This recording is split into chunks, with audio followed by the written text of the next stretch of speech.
Is it possible to tame runaway inflation without deliberately forcing millions of people out of their jobs?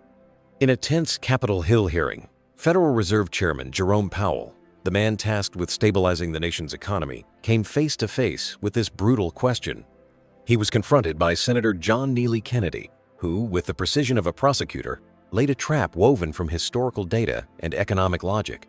The exchange wasn't just a typical policy debate. It was a strategic battle of words. The senator argued that the government's own spending habits were fueling the fire the Fed was desperately trying to put out. He presented a stark choice.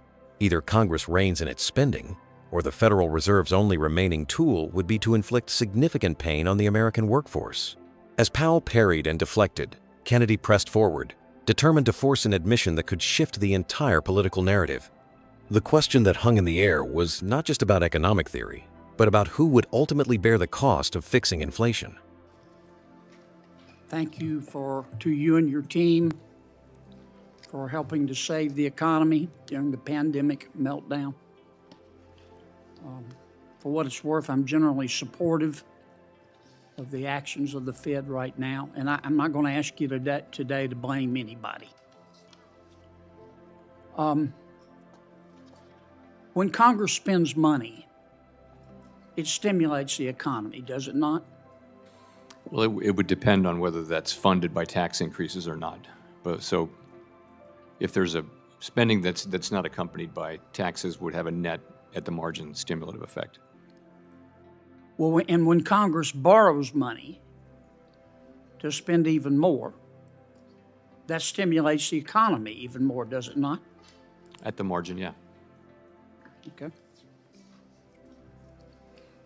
If Congress reduced the rate of growth in its spending and reduced the rate of growth in its debt accumulation, it would make your job easier in reducing inflation, would it not? I don't think fiscal policy right now is a big factor driving inflation at this moment, but it's absolutely essential that we do slow the pace of growth, particularly for the areas of the budget. All right, let's try to unpack this then. I'm not trying to trick you. You're raising interest rates. You're raising interest rates to slow the economy, are you not? Yes, to cool the economy off. And one of the ways you measure your success, other than fluctuation in gross domestic product, is the unemployment rate. Is it not? Yes, one of the measures. Okay. So in effect, I'm not being critical. When you're slowing the economy, you're trying to put people out of work. That's your job, is it not? Not really. We're trying to restore price stability. No, you're trying to raise not wages. You're trying to raise the unemployment rate. There are a lot of that mean I know you don't like the phrase, so let me strike it. You're trying to raise the unemployment rate, are you not? No, we're not trying to raise it. We're trying to realign supply and demand, which could happen through a bunch of channels, like, for example, just job openings. All right, let me put it another way, okay? The Economist did a wonderful study. They looked at 10 disinflationary periods in America going all the way back to the 1950s. Disinflation is what you're trying to do. It's a slowing in the rate of inflation. Am I right? Yes. In other words, prices don't go down, they just don't go up as fast. Deflation is when prices actually go down. You're trying to achieve disinflation, are you not? Yes, we are. Okay.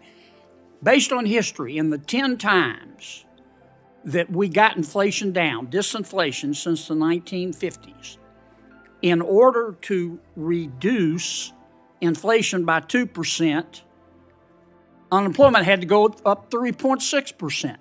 Now that's history, is it not? I don't have the numbers in front of me, but yes, the standard has been that there have been recessions and downturns when the Fed has tried to reduce inflation. Now, right now, the current inflation rate is 6.4%, and the current unemployment rate is 3.4%. Now, if history is right, I'm not asking you to again, blame anybody, but if history is right, unless you get some help, in order to get inflation down from 6.4% to, let's say, 4.4%, and the unemployment rate's going to have to rise to 7% based on history. That's what the record would say. Okay. And to get inflation down to 2.2% based on history, an immutable fact, unemployment would have to go to 10.6%. Would it not?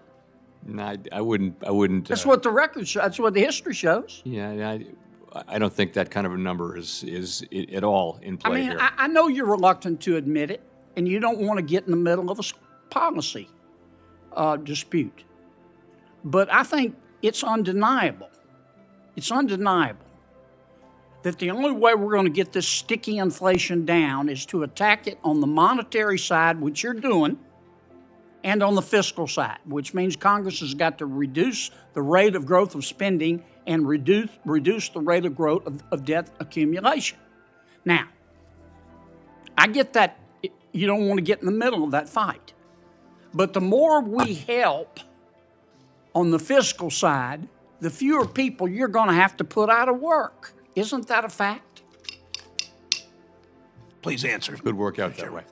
Sir? It could work out that way. Yes, sir. Thank you. Thanks. Senator John Neely Kennedy's questioning of Chairman Jerome Powell was a masterclass in strategic interrogation, designed not just to elicit information, but to construct a powerful and politically charged narrative in real time.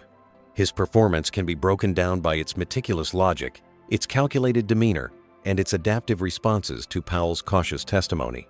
The central thesis Kennedy sought to establish was simple yet profound: that the Federal Reserve was being forced to use the blunt and painful instrument of raising unemployment precisely because Congress refused to restrain its own inflationary fiscal policies. His entire line of questioning was a carefully constructed logical ladder designed to lead Powell to an inescapable conclusion. He began with simple, almost academic, economic principles. When Congress spends money, it stimulates the economy, does it not? This foundational question, and its follow-up about borrowing, secured Powell's agreement on basic cause and effect, laying the first rung of the ladder.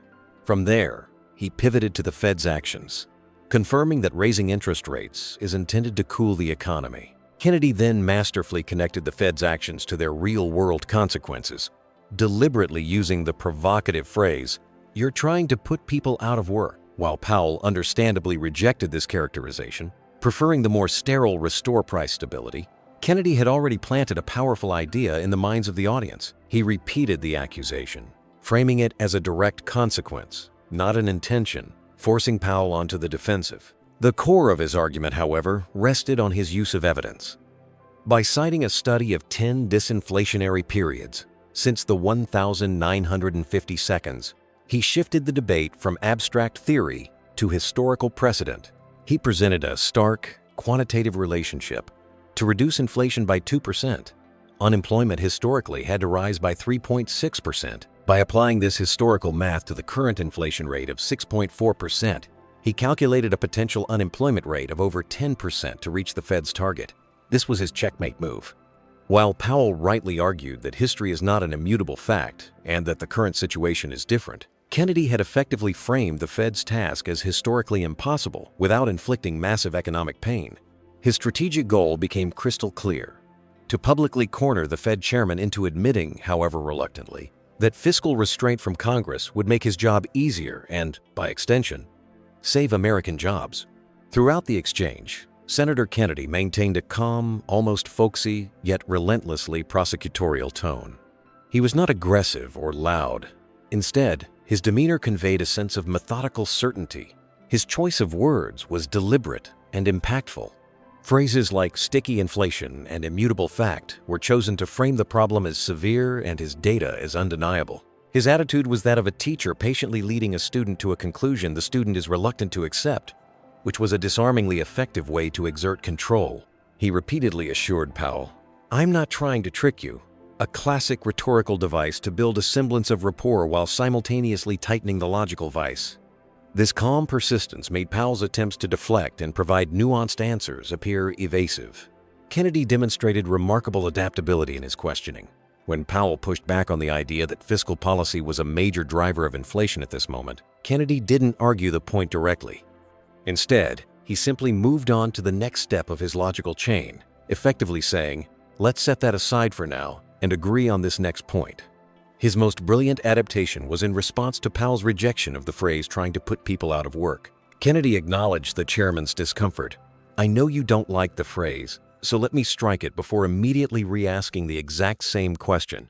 You're trying to raise the unemployment rate, are you not?"